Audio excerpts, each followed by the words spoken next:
klapka. Vždy posledný februárový deň, dnes to teda vyšlo na 29., je Medzinárodný deň zriedkavých chorôb. Rok dozadu sa množstvo známych tvári zapojilo do kampane, ktorá sa volala Zriedkavé ležanie. Vyzeralo to aj s hashtagom asi takto. Spomínam si, že aj za mnou prišli ľudia a povedali mi, aby som si na fotku ľahol, pretože to je činnosť, ktorú ľudia trpiaci chorobami, ktoré sú zriedkavého charakteru, robia asi pravdepodobne najčastejšie. Tento rok sme sa to rozhodli posunúť ešte o level vyššie. Strávime na tomto streame spolu v podstate celý jeden môj pracovný deň. Skoro 24 hodín si predstavím, že trpím zriedkavou chorobou a ležím celý deň. No počujete, tam mám taký stĺp, tak pozor, kávičku by som si Ty kokos, a to je hneď nový pohľad na svet. Že slávime, alebo teda pripomíname si Medzinárodný deň zriedkavých chorôb, tak som si pred pár minútami len uvedomil, aké je to komplikované vôbec z vlastného bytu sa dostať. Do výťahu, ako ste mali možnosť vidieť, sme sa nevpratali. To znamená, že dvaja šarmantní chalani asistenti ma museli 6 poschodí niesť dole. Keď si predstavím, že moji dvaja šarmantní asistenti sú v podstate rodičia, nemôžu chodiť do roboty, to znamená, že sa musia o toho svojho potomka, o to svoje dieťa starať. Takže je to taký zaciklený cyklus nejaký, že nemôžu chodiť do roboty, tým pádom chýbajú peniaze a tak ďalej a tak ďalej. Ale aby som sa vrátil ešte k tomu výťahu, tak to fakt sa tie výťahy nedajú väčšie robiť. A už o malú chvíľu sme na mieste určenia nakrúcania dokrútky do ota. Robíš selfie zo sanitky? Snapchat story! Boh vie, čo povedia moji filmárski kolegovia.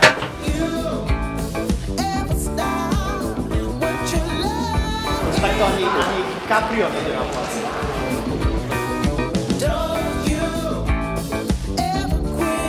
Posunte ho tam na plac. Kde má plac? Tak sa vám zdá, že mám nalíčené oči. Že linky.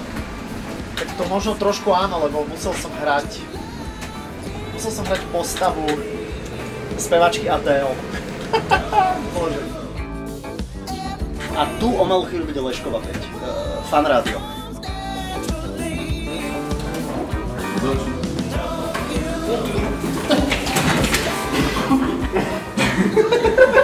Čo mám s tebou teraz robiť?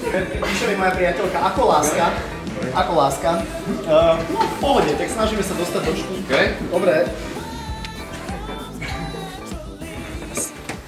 Sme teda v štúdiu Fan rádia a o 14:00 by som mal začať. Normálne vyložte na to. No, počujete, potrebujem ísť na hlavnú stanicu. No. Ale podľa mňa ešte si ľudia myslia, že toto je súčasť protestu zdravotných sestier. Ježiš, toto presne, tieto celebrity nemajú čo robiť doma.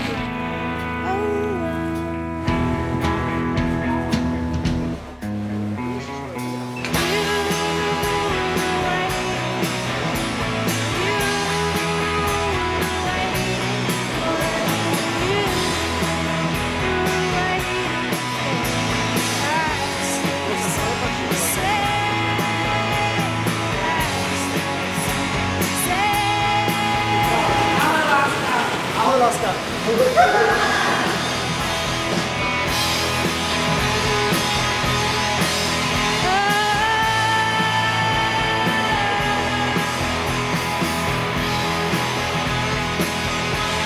Fakt, ako dám vás vyhodiť domov.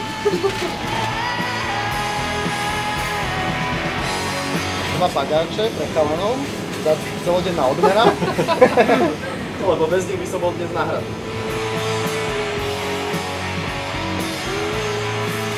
Pracovný deň sa v podstate akože až teraz skončil, ale absolvovať celý pracovný deň v ležavej polohe